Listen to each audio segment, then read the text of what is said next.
안녕하세요. IT 신명기입니다. 오늘은 4강인데요. 그런데 4강에 이제 들어가기 앞서 이 시점에서 한번 조금 언급을 하고 가야 될 것 같은데, 이제 책을 보시거나 이제 유튜브 동영상을 보시고 이제 주변 뭐 지인분들이나 아니면 독자들로부터 이제 질문이나 피드백을 한 두 가지 정도 유형으로 이제 듣게 되는데요. 첫 번째는 그 뭐 이제 책 내용이랑 뭐 다 좋은 것 같은데, 그러면 이제 어떤 암호화폐를 투자해야 하느냐, 뭐 또 이제 뭐 비트코인을 지금이라도 이제 들어가야 하느냐, 뭐 이런 질문들을 하는 이제 분들이 계십니다. 많은 분들이 이제 뭐 투자에 관심을 갖고 이제 이런 질문을 하시는데, 그럼 이제 제가 다시 한번 물어봅니다. 이제 그분들한테. 그뭐 비트코인이 무엇이냐, 뭐 암호화폐가 무엇이냐, 또는 뭐 블록체인이 뭐라고 생각하느냐, 뭐 또 왜 이런 데 투자하느냐, 뭐 이제 이렇게 질문하면 이제 대부분 다 아무런 답변을 못 하십니다. 이제 물론 이제 제가 정답을 맞춰보라는 이제 의도로 이제 질문 드린 것은 아니겠지만, 그래도 이제 대충이라도 이제 좀 설명할 줄 알았는데 이제 못 하시더라고요.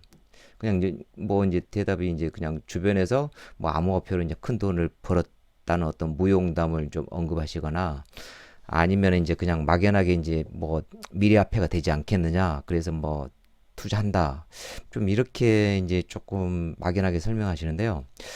근데 이제 제가 이제 서문에서도 이제 밝혔듯이 그 이 책과 영상의 목적과 의도는 비트코인이나 블록체인에 대한 어떤 투자나 서비스에 앞서서 조금 제대로 이해했으면 하는 바람입니다. 제가 이제 그 암호화폐와 블록체인 기술에 이제 만일 회의적이라면 뭐 이런 책과 영상을 이제 제작하지도 않았겠죠. 그런데 이제 정말 그 건전한 발전을 했으면 하는데, 이런 관심과 이제 주목에 비해 이제 현실은 이제 뭐 대부분 분들이 너무 모르시거나 아니면은 잘못 알고 있다는 것을 좀 많이 느낍니다. 그래서 조금 제대로 이해하고 건전한 발전을 이루자는 것이 제 이제 의도이자 목표입니다. 만일 이제 이 책과 영상은 좀 그런 쪽이 아니고요. 이 책과 영상은 이제 조금 뭐 암호화폐 종목 뭐 선택이라든지 투자 기법 이런 내용들은 다루지 않습니다. 혹시나 이제 암호화폐 이제 뭐 종목 선택이나 어떤 투자 기술 쪽에만 좀 관심이 있으시다면은 조금 다른 책이나 아니면 다른 영상을 참조할 것을 권해드리고요. 그리고 이제 두 번째 이제 질문 유형은 좀 뭐 쉽게 설명을 했다고 하는데 여전히 조금 어렵다고 하시는 분들이 좀 꽤 있으시더라고요. 근데 이제 비트코인과 블록체인은 실제로 어렵습니다. 지금까지 이제 우리가 경험해보지 못했던 개념이기도 하고, 또 익숙하지 않은 기술들입니다. 또한 이제 그 암호화폐가 이제 암호 기술로 이루어져 있다 보니까 상당히 뭐 당연히 어려운 거고요. 그래서 이제 경제학적으로나 이제 블록체인 기술적으로 이제 배경 지식이나 관심이 좀 없으신 분이 읽거나 아니면 들으시면은 여전히 조금 어려울 거라 생각하고요. 그런데 이제 그 제 책을 보시고 아주 저기 많이 칭찬해 주시는 분들이 좀 있는데, 이제 그분들의 공통적인 특징이 이렇습니다. 이제 블록체인에 조금 관심을 갖고 작동 원리 관점에서 조금 그 이해해 보려고 이제 이미 좀 노력을 좀 했던 분들, 이런 분들이 조금 칭찬을 많이 해주시는데, 그런데 저는 이제 그 IT 기술을 하는 사람이다 보니까 이제 처음에는 이제 블록체인 작동 메커니즘이나 아니면 작동 원리를 조금 이해해 보려고 그 저도 이제 정말 많은 책을 읽었는데요. 뭐 1, 20권 뭐 이런 차원이 아니고요. 엄청나게 많은 책을 읽었는데, 근데 이제 이해가 안 되는 겁니다. 뭐 대충은 조금 이해가 되더라도 이게 명쾌하게 이제 와닿지 않더라고요. 아무리 책을 읽어도.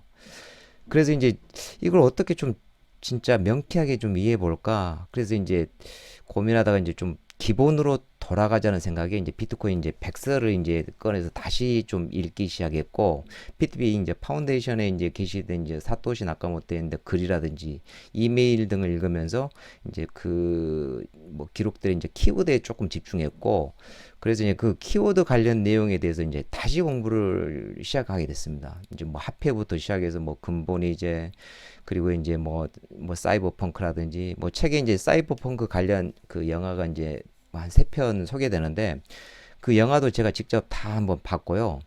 그리고 이제 위키리크스 이제 창업자인 이제 줄리어 산지가 이제 동료들과 함께 저서는 그 사이버펑크라는 책도 있는데 저는 이제 그 책도 직접 사서 봤고 심지어 이제 그 100년 전에 이제 케인즈가 집필한 그 책이 이제 서점에 이제 번역서 나와 있더라고요. 그래서 저는 이제 그 책도 직접 사서 봤고 이제 POW 그 작업 증명을 좀 제대로 이해해 보려고 이제 관련 논문들을 좀 추적하다 보니까 그 9편 정도 이제 논문이 있어서 모두 다운받아서 정리도 좀 해봤고요. 그래서 이제 사토시 나카모토의 기록에 등장하는 키워드와 이제 그 역사적 배경 지식을 다시 공부를 했고 이제 그런 것들을 좀 이해하다 보니까 이 다시 이제 그 이해하고 나서 이제 비트코인과 블록체인의 어떤 개념과 작동 원리를 다시 이제 그 이해하고 공부하고 이해하다 보니까 전에 이제 이해 안 됐던 내용들이 하나 둘씩 이제 퍼즐이 맞춰지는 거예요. 그래서 이제 아주 명쾌하게 좀 이해가 돼서 이제 이렇게 책도 집필하고 이제 그 유튜브도 하게 됐는데 제가 이제 일강에서 이제 1시간이 넘는 시간을 할애해서 이제 그 배경과 개념과 작동 원리를 이제 그 연속해서 설명했던 이유도 이제 이런 거하고 같습니다. 먼저 이제 그 이런 역사적 배경을 조금 제대로 이해를 했고 그 이제 그 배경 지식을 기반으로 이제 개념을 이해하고 그 개념 기반으로 이제 작동 원리를 이해하려다 보니까 이제 모든 게 명쾌해지더라고요. 그 이제 그 다른 책들과 비교를 해보시면 아시겠지만은 이제 전혀 다른 그 접근 방법으로 이제 개념과 작동 원리를 이제 소개하고 있습니다. 이제 많은 그 칭찬해 주셨던 분들도 그 분들의 이제 심정을 제가 잘 압니다. 왜냐면은 저도 이제 과거에 그런 심정이었기 때문에 이제 어디가 가려운지 잘 알고 있고 이제 그런 부분을 이제 긁어드렸기 때문에 그분들이 이제 많은 칭찬을 해주지 않았을까 이제 그런 생각이 들고요. 그래서 이제 제가 원래 타겟을 했던 독자층은 좀 이런 분들이었습니다. 이제 비트코인과 블록체인의 작동 원리에 대해서 뭐 조금이나마 이제 고민의 시간을 가졌는데 명쾌하게 이제 이해가 안 되는 거죠. 이제 물론 이제 그 어려운 분들 위해서 좀 더 이제 쉬운 내용의 책을 뭐 다시 집필해 보거나 이제 좀 더 쉬운 영상을 통해서 이제 조금 더 정말 쉽게 설명하는 것도 이제 뭐 고려해 볼 수 있겠는데 근데 이제 우선 제가 이제 목표로 했던 타겟층이 있었기 때문에 우선 이제 그런 분들용 이제 컨텐츠를 조금 마무리 짓고 뭐 다시 한번 좀 검토를 해보겠습니다. 그래서 이제 좀 여전히 어렵게 느끼신 분들에게는 조금 양해를 구하도록 하겠습니다. 네, 이제 4강을 시작하도록 하겠습니다. 4강 기축통화와 세계화폐 그리고 이제 비트코인입니다. 뭐 기축통화 이제 일반적 용어가 아니라서 이제 그 일반인에게는 좀 낯선 용어이거나 익숙치 않은 개념일 수 있는데요. 이제 각 국가별로 이제 화폐가 있겠죠. 각 국가별로. 근데 국가 간의 결제나 금융 거래에서는 다른 국가의 화폐를 사용할 수 없겠죠. 그래서 이처럼 이제 국가 간의 거래에서 결제나 금융 거래에 사용되는 화폐를 기축통화라고 합니다. 기축통화. 이제 국가 간에 사용되는 화폐를 이제 따로 이제 그 세계 화폐라는 개념으로 이제 만들지 않았잖아요. 그래서 뭐 이렇게 이러다 보니까 일반적으로 어떠냐면은 강력한 강대국, 뭐 강력한 국가의 화폐를 보통 이제 다른 나라들에서 보편적으로 받아주면 그것이 바로 기축통화가 됩니다. 기축통화. 그럼 이제 기축통화가 되기 위한 조건이 뭐냐면은 실제로 이제 특별한 조건은 없습니다. 단지 이제 전 세계 국가들이 국제거래에서 가장 신뢰하고 전 지구적으로 이제 보편적으로 사용하는 화폐. 이제 뭐 가장 쉽게 말해서 이제 강대국의 화폐겠죠. 그 화폐가 이제 바로 이제 기축통화가 되는데, 근데 이런 객관적인 이제 기준은 없더라도 이제 좀 선호하는 조건이 있습니다. 이제 뭐 예를 들자면 첫 번째로는 뭐 교육하려다 보니까 당연히 어떤 다양한 재화를 생산할 수 있는 역량이라든지 아니면 생산 규모 등을 갖춘 국가 화폐면 되겠지요. 두 번째는 이제 전쟁이 일어나면 안 되겠죠. 전쟁이 일어나지 않거나 전쟁이 일어나도 절대 망할 것 같지 않은 국가 화폐. 예를 들어서 이제 국조 개혁을 위해서 이제 많은 어떤 기축통화를 구비해놨는데 만약 그 나라가 이제 전쟁이 나서 패망해 버리면은 그 화폐는 휴지 조각이 돼버리기 때문에 이렇게 이제 저기 기축통화로 사용할 수 없는 거죠. 그래서 절대 망하지 않을 것 같은 이제 강대국.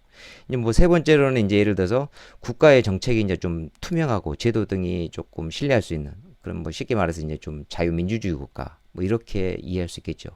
그래서 이제 그 앞서 설명한 이 세 가지를 키워드로 좀 각각 도출해 보면 첫 번째는 이제 뭐 경제력, 두 번째는 군사력, 세 번째는 이제 뭐 자유민주주의 국가 뭐 이렇게 조금 기축통화 조건을 이제 할 수 있겠는데 이 세 가지 키워드를 생각하면 떠오르는 하나 국가가 있을 겁니다. 바로 미국이겠죠. 이제 그러다 보니까 미국의 화폐인 미국 달러가 현재 기축통화가 되는 겁니다. 근데 이제 역사적으로 보면은 그 시대 이제 당시 이제 가장 강력한 국가, 즉 패권 국가의 화폐가 이제 기축통화를 역할을 했었습니다. 실제로 이제 뭐 15세기부터 이제 뭐 쉽게 말해서 그 가장 강력한 국가였던 뭐 포르투갈, 뭐 스페인, 뭐 프랑스, 영국 순으로 이제 패권 국가 역할을 했던 것처럼 기축통화 이제 역시 이제 이들 화폐가 기축통화를 이제 그 당시에 쭉 해왔습니다. 뭐 지금 이제 미국 달러겠지만요. 그런데 이제 미국 달러가 이제 기축통화가 되는 것은 기존의 어떤 그 패권 국가에 기반한 그런 거하고 조금 다른 점이 있는데요. 이제 그 앞서 이제 그 앞에 강의들에서 설명을 드렸지만은 그 2차 세계대전이 끝나고 이제 새로운 국제 통화 질서 이제 확립해서 그 미국 브레튼 우즈에서 이제 모여서 이제 그 근본이제 기반의 미국 달러를 이제 이렇게 기축통화라는 이제 브레튼 우즈 체제가 이제 출범합니다. 근데 이제 미국의 이제 그 압력에 의한 것이었지만은 이제 형식적으로는 국가들 간의 합의에 의해서 이제 최초로 이제 이렇게 제도적으로 기축통화가 이제 미국 달러 이제 금이라는 근본위에 기반으로 해서 이제 기축통화가 이제 그 지위에 오르게 되거든요. 그런데 이제 앞서 말씀드렸던 것처럼 이 브레튼 우즈 체제는 베트남 전쟁을 이제 계기로 이제 끝나버립니다. 중단됩니다. 이제 브레튼 우즈 체제라는 것은 뭐냐면은 이 금을 기반으로 달러를 발행하는 겁니다. 금을. 그래서 달러라는 것은 곧 금이라는 이 공식이 성립되고 이 화폐라는 것은 뭐냐면은 이 금이 있기 때문에 그 가치와 신뢰를 인정받는 겁니다. 사람들은 이제 달러가 이제 강대국 미국 화폐였기 때문에 이제 신뢰를 보장한다고 이제 뭐 할 수도 있겠지만은 근데 더 중요한 것은 그 가치의 근본이 바로 이제 이런 금이었기 때문에 미국 달러를 신뢰한 게 아니라 미국 달러가 금하고 일치되기 때문에 금을 신뢰하기 때문에 미국 달러를 신뢰했다고 이제 보는 게 더 맞을 것 같고요. 근데 이제 이런 닉슨 쇼크로 이제 이 공식이 깨지죠. 근본이제가 이제 더 이상 뭐 달러로 태안을 못 해주겠다 그러니까 이게 이제 이 연결고가 끊어집니다. 그럼 이제 미국 달러라는 것은 더 이상 큰 기반이 아니고 자연스럽게 이것은 이 기반이 아니기 때문에 신뢰가 이제 불확실해 되겠죠. 근데 이때 이제 그 미국의 국무장관이었던 이제 키신저가 이제 사우디아라비아하고 이제 비공식 밀약을 체결합니다. 이제 그 밀약 내용은 뭐냐면은 자, 석유 판매 대금을 달러로만 받기로 하고 미국은 대신에 사우디 왕조의 안전과 군사적 지원을 후원한다는 내용입니다. 무슨 말이냐면은 자, 석유를 구매하고 싶다면은 미국 달러를 가져오라는 겁니다. 달러가 있어야만이 석유를 살 수 있다는 거죠. 자, 이제 브레튼 체제에서는 금하고 달러를 교환할 수 있는 금을 하고 교환할 수 있는 유일한 화폐는 미국 달러였습니다. 그러니까 미국 달러 금을 사고 싶으면은 미국 달러가 있어야 된다는 거죠. 근데 페트로 달러 시대는 어떻게 되냐면은 달러가 곧 석유입니다.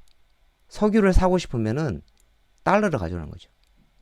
그래서 석유와 교환할 수 있는 유일한 화폐는 미국 달러입니다. 그래서 아무리 자기 국가 돈이 있더라도 이 달러를 신뢰할 수 없더라도 석유를 사고 싶으면 달러를 가져오라는 거죠. 그래서 달러가 석유하고 동등하게 되는 이렇게 됩니다. 즉 금으로써 이제 가치와 신뢰가 보장받던 이 달러가 지금 페트로 달러 시대는 어떻게 되냐면은 석유로서 그 가치와 신뢰를 보장받게 되는 겁니다. 자, 지금 이제 산업화 시대잖아요. 이제 산업화 시대의 핵심은 바로 석유입니다. 근데 이 핵심인 자원을 달러로만 살 수 있기 때문에 그 석유를 달러로만 구입할 수 있기 때문에 달러에 대한 전 지구적 수요는 이제 엄청나겠죠. 엄청나. 오히려 브레튼 우즈 체제 때보다 그 기축통화로서 달러 패권은 이제 더 공고하게 이렇게 되는 거죠.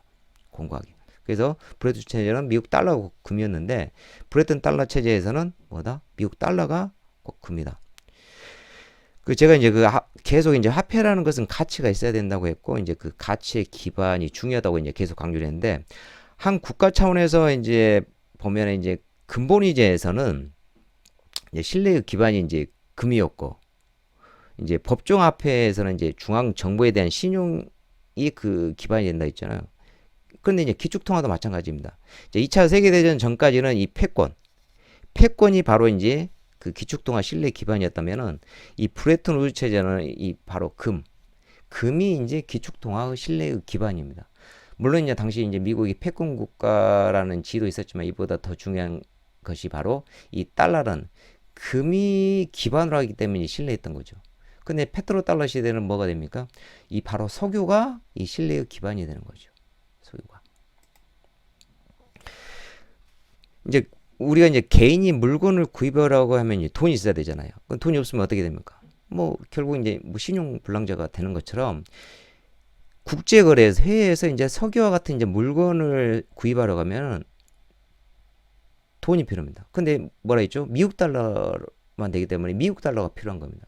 그래서 만일에 미국 달러를 국가 차원에서 보유하고 있지 않으면 어떻게 되겠습니까? 신용도가 당연히 떨어지겠죠. 개인이 돈이 없으면 신용도가 떨어지는 것처럼 국가도 미국 달러를 확보하지 않으면 신용도가 떨어집니다. 그래서 이제 각 국가들은 항상 이제 일정한 규모 달러를 이제 비축하고 있어야 되거든요. 이제 이것을 이제 외환 보유고라고 이제 하는 거죠. 그게 이제 특히 이제 예를 들어서 유사시에 뭐 달러가 없어서 필요한 물품을 이제 해서 구입해야 되는데 못하게 되는 상황이 발생하면은 못하게 되기 때문에 이제 바로 이런 외환 보유고가 한 국가의 신용도를 이제 좌지우지해버리는 이제 그런 상황이 돼버리는 거죠. 자, 이처럼 이제 미국을 제외한 이제 다른 미국을 제외한 다른 국가들은 이제 어떠냐면은 이러다 보니까 항상 외환 리스크에 이렇게 노출되어 있습니다. 이 외환 리스크 대응을 해서 이제 또 엄청난 비용과 비효율을 초래하겠죠. 반면에 그러면 미국은 어떻습니까? 자국의 화폐가 이제 세계 화폐이기 때문에 뭐 이런 외환 리스크라든지 이런 게 없는 겁니다. 뭐 필요하면 찍어내기 때문에 되니까요. 또 이제 뭐냐면은 미국은 이제 이렇게 그 찍어낸 달러로 이제 전 세계로부터 이제 필요한 물건을 그냥 사면 되는 겁니다. 전 세계의 물건은 이제 달러로만 살 수 있다고 그랬잖아요.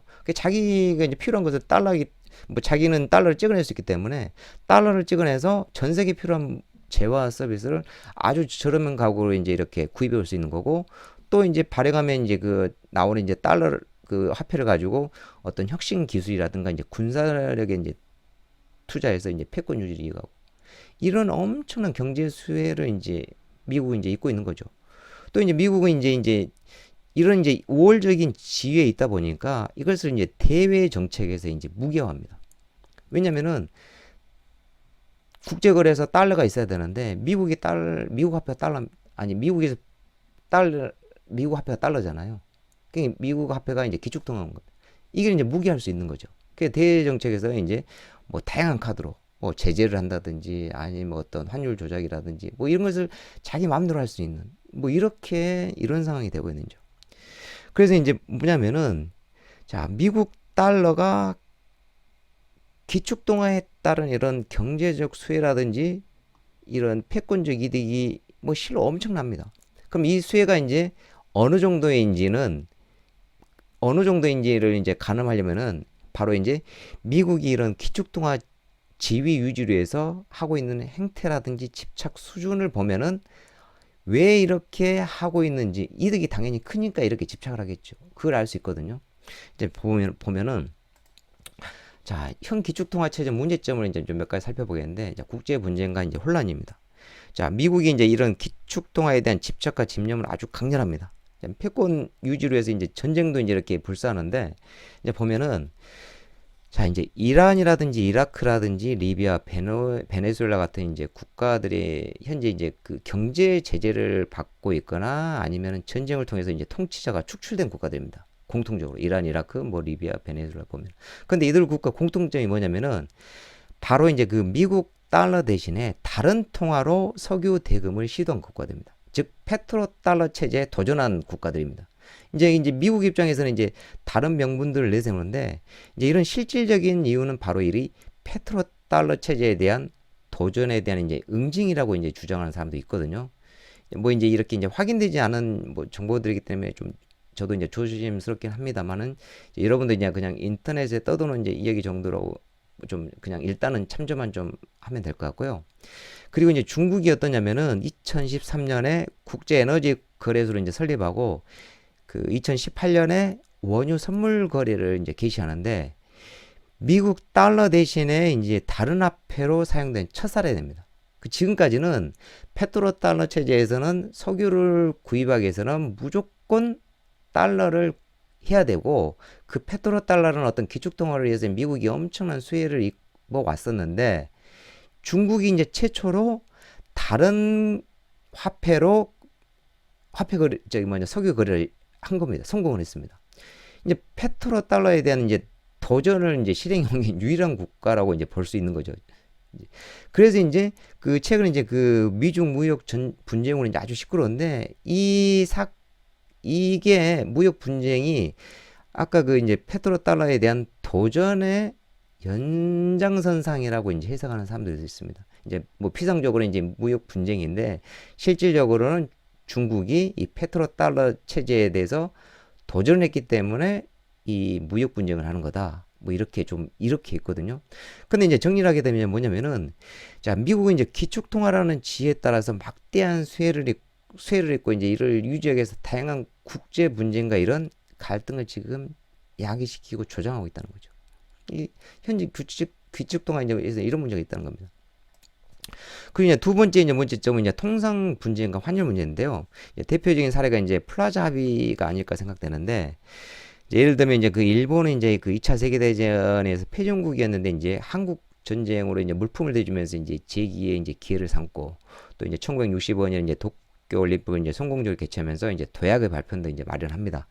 이제 그 일본이 이제 아시다시피 이제 좀 약간 특유의 성실성과 이제 제조 역량도 뛰어나다 보니까 1970년대, 80년대 들어서면 이제 어떠냐면은, 이제 엔저를 무기로, 나중에 이제 엔화를 무기로 해서 이제 거의 전 세계 시장을 장악하기 시작합니다.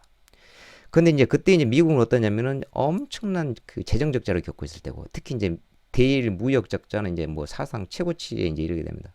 이제 미국도 이제 도저히 이제 이래서는 안 되겠다 싶어가지고, 1985년에 이 문제를 돌파하기 위해서 이제 핵심의 그 일격을 이제 준비하게 되는데, 그게 바로 플라자 합의. 이게 뭐냐면은, 자, 미국이 이제 그때 이제 일본을 포함해서 경제 선진 5개국 중앙은행 총재들을 그 미국 뉴욕 프라자 호텔로 이제 불러 모읍니다. 거기에서 이제 환율에 관한 이제 합의를 도출하는데, 쉽게 말하면은 미국의 달러 가치는 떨어뜨리고 다른 그 4개국 선진국의 화폐 가치는 이제 올린다는 그 합의를 유도합니다. 이제 일본의 경우 가장 그 뭐 최고였는데, 약 50% 정도의 엔화 가치 절상을 관철시킵니다. 처음 플라자 합의 때는 이 정도 되는 환율이 이렇게 떨어뜨립니다. 이제 반대로 하면 엔화 가치를 절상시켜 버리는 거죠. 이제 50% 인상이라는 것은, 환율 인상이라는 것은 뭐냐면은, 대외 변수만으로 하루아침에 갑자기 일본에 수출하는 제품의 가격이 50% 인상된 거하고 똑같습니다. 일본의 입장에서는 이제 수출 주도형 국가였는데, 산업이었는데, 일본의 경우에서는 아주 치명적입니다. 엄청나게 치명적이죠. 그래서 이제 일본 정부에서는 어떻게 하냐면은, 이런 대외 경쟁력이 떨어져가지고 이제 경기 침체가 될 것을 우려해서 기업들한테 이제 금리 인하를 단행합니다. 법인세도 인하지고 소득세도 인하지고. 그런데 이제 이런 저금리 정책이 의도하지 않게 좀 엉뚱한 방향으로 흘러가는데, 어떻게 되냐면은, 이제 금리가 낮으니까 저금리로 이제 대출이 이제 쉬워지니까, 사람들이 어떻게 되냐면, 사람이나 기업들이 시중에 이제 대출을 많이 해서 시중에 엄청나게 돈이 풀리니까, 이 돈이 어떻게 되냐면은 주식하고 이제 부동산 시장으로 흘러 들어갑니다. 주식하고 부동산 시장. 이제 주식하고 이제 부동산 시장이 화랑이 되니까, 이쪽에 투자하면 돈이 된다 싶어가지고, 이제 사람들이 너나 나나 할 것 없이 이제 주식하고 이제 부동산 시장에 끼드는 거죠. 어떻게 되겠습니까? 뭐 대출해가지고 이제 주식과 부동산에 뛰어드니까 부동산과 뭐 주식은 이제 이렇게 천정부지 치솟는 겁니다. 이제 이때 이제 당시 이제 그 동경의 이제 땅값으로만 미국 전체 땅을 구매할 수 있을 정도로 하니까, 이제 어느 정도였는지 조금 이해가 가실 건데요. 이제 심각성을 느끼고 이제 일본 정부가 이래서는 안 되겠다 싶어서 이제 금리를 다시 이제 올리고 이제 대출 규제를 들어갑니다. 결과가 이제 어떻게 되는 거 뻔하지 않겠습니까? 뭐 이렇게 되는 거죠. 자, 이런 플라자 합의와 일본의 이런 잃어버린 20년의 근본적인 이유는 바로 이제 미국 달러가 이제 기축통화라는 지위에 있고, 그걸 유지하기 위해서 이런 통상 문제과 환율 갈등을 이제 일으키고 있다라고 이제 좀 해석할 수도 있을 것 같고요. 그리고 서브프라임 모기지, 뭐 다들 아시죠? 이제 서브프라임이란 것은 뭐냐면은, 서브프라임, 신용이 안 좋은 사람입니다. 신용이 안 좋은 등급. 그리고 이제 모기지라는 것은 주택담보 이제 대출 의미하겠죠. 그래서 서브프라임 모기지라는 건 뭐냐면은 신용이 좋지 않는, 신용이 보장되지 않는 사람에게 이제 대출해 준다는 거거든요. 이제 돈도 없고 수입도 없는 사람한테 대출해 줬으니까 그 결과는 이제 뻔하겠죠. 뭐 이 금융위기가 발생한 겁니다. 근데 이제 만일 이제 다른 나라에서 이런 그 금융위기가 발생했다 그러면 그 여파는 이제 상당히 좀 제한적이었을 건데, 근데 이제 기축통화를 가진 이제 미국이 이런 내부적인 이런 문제가 발생하다 보니까 이런 내부적인 문제가 어떻게 되냐면은 전 세계적으로 이제 이렇게 급속하게 확산이 됩니다. 급속하게 확산. 그래서 뭐냐면은 한 국가의 문제가, 기축통화를 가진 국가의 문제가 전 세계로 이렇게 확산이 된다는 거죠. 미국의 내부적 문제가 전 세계로 확산. 자, 그래서 이제 좀 시사점을 조금 도출할 수 있는데, 저 뭐 설명을 드렸습니다만, 이제 그 2차 세계대전이 끝나고 이제 1944년에 어떤 새로운 이제 국제 통화 질서 수립 위해서 모였을 때 이제 영국이 이제 그 경제학자인 케인즈가 그러죠. 특정 이제 국가의 화폐가 이제 세계 통화로 이제 통용될 경우에 이제 그 심각한 문제가 이제 야기될 수 있다고 이렇게 경고를 하는데, 이런 패권 국가가 이제 그 자국의 재정 적자라든지 무역 수지 이제 그 문제 돌파하기 위해서 세계의 이제 다른 국가들과 이제 이렇게 무역 분쟁이라든지 이제 환율 전쟁이 일으킬 수 있고, 또 이제 그 기축 통화를 가진 이제 국가의 어떤 내부적인 위기가 글로벌 위기로 이렇게 전이될 수 있다고 이제 이렇게 경고를 합니다. 그래서 이제 각자 이제 자국의 화폐를 이제 사용하는데 각각 중앙은행끼리는 결제할 수 있는 세계화폐를 따로 만들자는 거죠. 방코르라는 세계화폐를 만들어서 국가 간에 통용될 수 있도록 하자. 이렇게 이제 제안합니다. 근데 이제 뭐 미국의 반대로 이 세계화폐인 방코르는 이제 무산되고 이제 결국 이제 미국 달러가 이제 기축통화가 됐는데, 그런데 어떻습니까? 케인즈가 이제 1944년에 이제 경고한 우려는 이처럼 이제 그대로 현실이 되고 있죠. 그대로 현실. 자, 사토시 나카모토 이제 그 기록을 보면은 기축통화나 기축통화 문제점을 직접 다룬 내용은 뭐 제가 이제 찾아볼 수 없었고요. 이제 그런데 이제 우리가 그 비트코인이 한 국가 내에서 보자면 이제 중앙은행이나 시중은행 같은 중개기관 없이 비트코인을 통해서 이제 개인 간 직접 송금하자는 거잖아요. 근데 이제 이렇게 화폐가 이거기 때문에 이 비트코인이 이제 국제 간의 송금에서도 통용될 수 있겠죠. 전 지구적으로 이제 이렇게 될 수 있는 건데, 자, 그런데 이제 그 뭐 이제 최근에 이제 그 뭐 엘살바도르에서 이제 법정 화폐로 이제 비트코인을 뭐 채택해서 이제 뭐 화폐로 사용한다 뭐 그러는데, 실제로 이제 그 뭐 대부분의 국가에서 이렇게 하기에는 조금 회의적인 시각이 더 높습니다. 그 쉽게 말해서 비트코인이 뭐 법정 화폐로 될 것이라는 것은 좀 회의적인 시각이 많은데, 그래서 이제 뭐 최근에 이제 그 비트코인이 그냥 그 화폐 대신에 뭐 안전 자산이라든지 뭐 인플레이션 해지라 용도의 그런 용도로 사용될 가능성이 더 높다, 이렇게 평가하는 경우가 더 많은 것 같습니다. 자, 그러면은 그렇다면 이제 각 국가들은 이제 그 자국의 이제 법정 화폐를 이렇게 그대로 이제 사용하고 국제 간의 이제 이 거래를 비트코인을 이용하는 가능성에 대해서 이제 이야기하는 사람들도 있습니다. 뭐 쉽게 말해서 그 비트코인이 이제 그 방코러 같은 이제 세계화폐, 즉 기축 통화를 대신하는 거죠. 자, 여러분 이제 어떻게 생각하십니까? 이 비트코인이 과연 이제는 기축 통화가 될 가능성이 있을까요? 이제 제가 이제 책에서는 이제 그 뭐 5장에서 이제 조금 이 부분에 대해서 좀 간단히 조금 언급해 놨는데, 이제 물론 이제 정답은 없기 때문에 이제 각자 한번 그 생각해 보실 것을 좀 권해드리고 한번 생각해 보시죠. 과연 비트코인이 기축 통화를 될 수 있을까? 과연 이제 비트코인이 케인즈가 꿈꾸었던 이제 방코러 같은 이 세계 화폐가 될 수 있을까? 한번 좀 생각을 해 보시고요. 뭐 이제 이 부분에 대해서는 그 나중에 이제 그 전망 부분에서 이제 그 영상에서 한번 제가 한번 언급해 보도록 하겠습니다. 네, 4강 강의는 여기서 마치겠습니다. 시청해 주셔서 감사드립니다.